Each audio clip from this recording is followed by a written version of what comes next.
Assalamualaikum warahmatullahi wabarakatuh.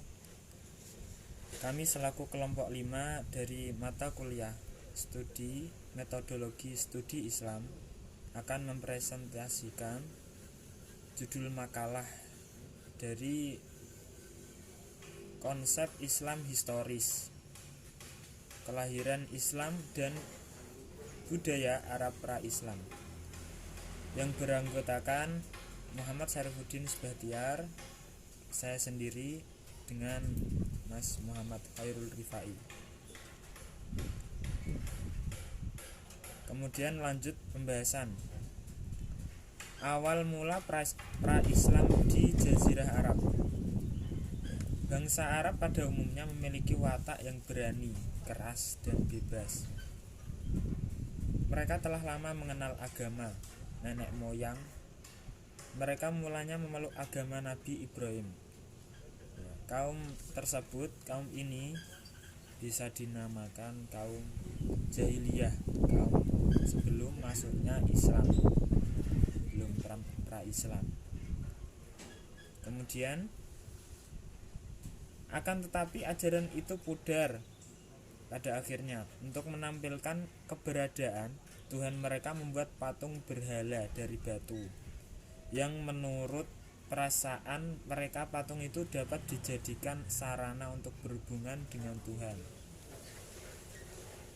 Bisa disebut dengan berhala, ataupun kalau di Arab sana banyak istilah lain, hubal atau dan lain berhala sebagainya. Bangsa Arab sebelum lahirnya Islam dikenal sebagai bangsa yang sudah memiliki kemajuan ekonomi, sudah maju akan ekonominya.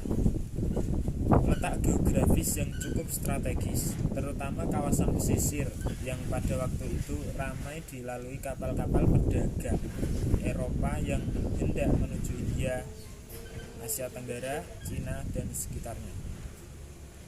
Itu telah membuat kawasan ini lebih maju daripada kawasan Arab yang lain. Seperti Makkah pada waktu itu merupakan kota dagang bertaraf internasional.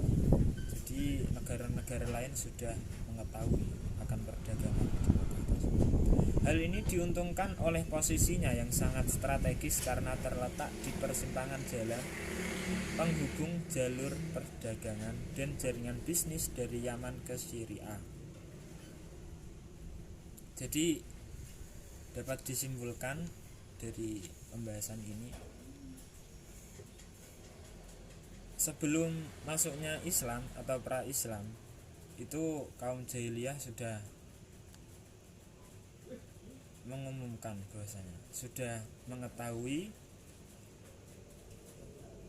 di tempatnya Ka'bah tersebut atau Arab banyak perdagangan dari negara-negara yang lain ingin berdagang di situ atau berdagang internasional. Kemudian kondisi geografis Jazirah Arab, yaitu semenanjung Arab adalah semenanjung yang terletak di sebelah barat daya Asia. Wilayahnya memiliki luas yakni 1.745.900 km persegi, sangat besar. Semenanjung ini dinamakan jazirah karena tiga sisinya berbatasan dengan air, yakni di sebelah timur perbatasan dengan Teluk Oman dan Teluk Persia disebut. Di sebelah selatan berbatasan dengan Samudra Hindia dan Teluk Aden. Di sebelah barat berbatasan dengan Laut Merah. Hanya di sebelah utara jazirah ini berbatasan dengan daratan atau padang pasir. Itu letak geografisnya. Lanjut, kondisi sosial dan budaya bangsa Arab. Bangsa Arab sendiri mempunyai akar panjang dalam sejarah. Mereka termasuk ras atau rumpun bangsa Kaukasoid. Bagaimana ras-ras yang mendiami daerah Mediterranean Mediterranean, Nordi, Alpine, dan Indi. Bangsa Arab hidup berpindah-pindah, teman-teman, ya istilahnya. Demikian ini karena kondisi tanah tempat mereka hidup terdiri dari gurun pasir kering dan minim turun hujan. Banyak lagi hal-hal yang menyangkut hubungan wanita dengan laki-laki yang di luar kewajaran, sangat disayangkan ya.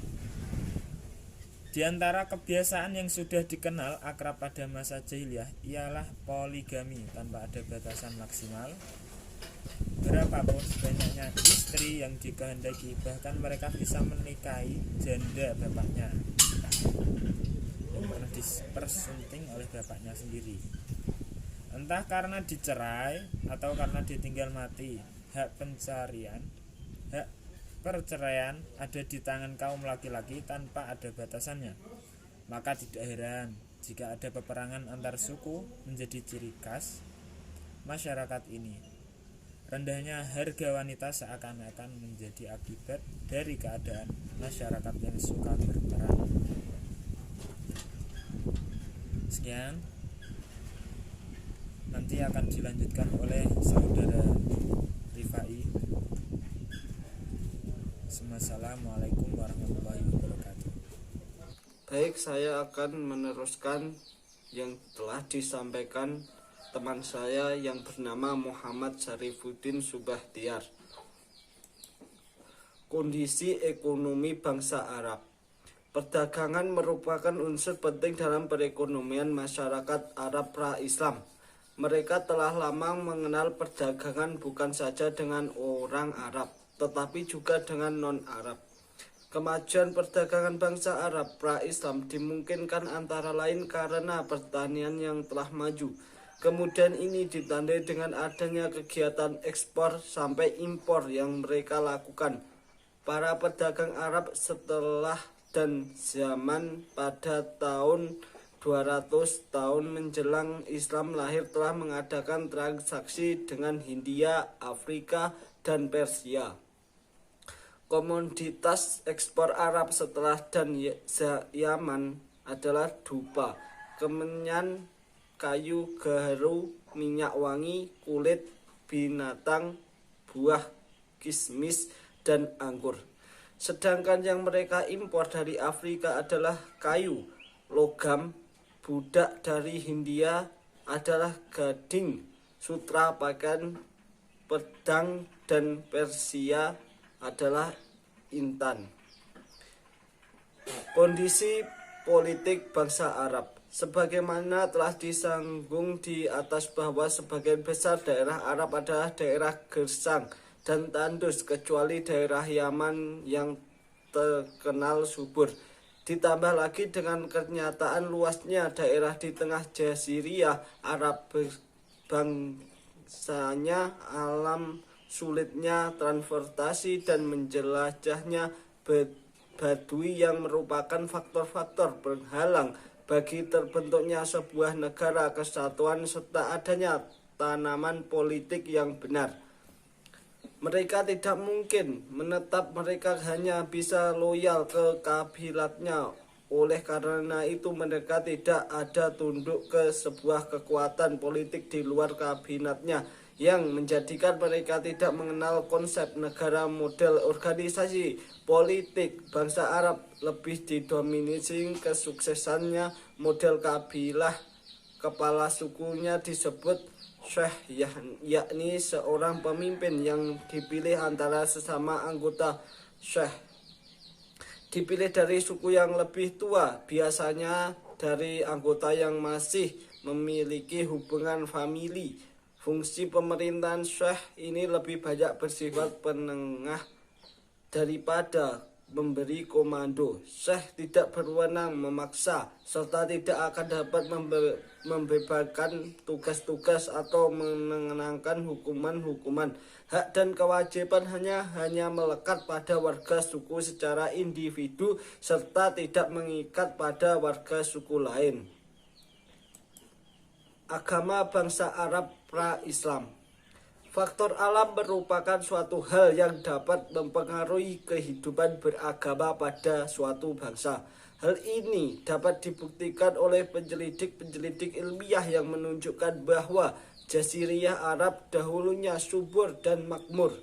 Karena faktor alam itu pula boleh jadi rasa keagamaan telah timbul pada bangsa Arab semenjak lama. Semangat keagamaan yang amat kuat pada bangsa Arab itulah yang menjadi dorongan mereka untuk melawan dan memerangi agama Islam di saat Islam datang. Mereka memerangi agama Islam karena mereka kuat berperang dengan agama mereka yang lama, yaitu kepercayaan yang telah mendarah daging pada jiwa mereka. Andai kata mereka acuh tak acuh dengan agama, tentu mereka membiarkan agama Islam berkembang, tetapi kenyataannya tidak demikian. Agama Islam mereka perangi mati-matian sampai mereka kalah. Penduduk Arab menganut agama yang bermacam-macam, seperti Panagisme, Yahudi, dan Kristen, merupakan ragam agama orang Arab pra-Islam. Ragam pagan adalah agama mayoritas mereka. Ratusan berhala dengan bermuncul macam-macam bentuk atau sekitar Ka'bah. Setidaknya ada 4 sebutan bagi berhala. Hala itu Sanam, Watan, Nasub, dan Hubal. Sekian yang bisa kami sampaikan. Apabila ada kurang lebihnya, kami mohon maaf. Akhiron, wassalamualaikum warahmatullahi wabarakatuh.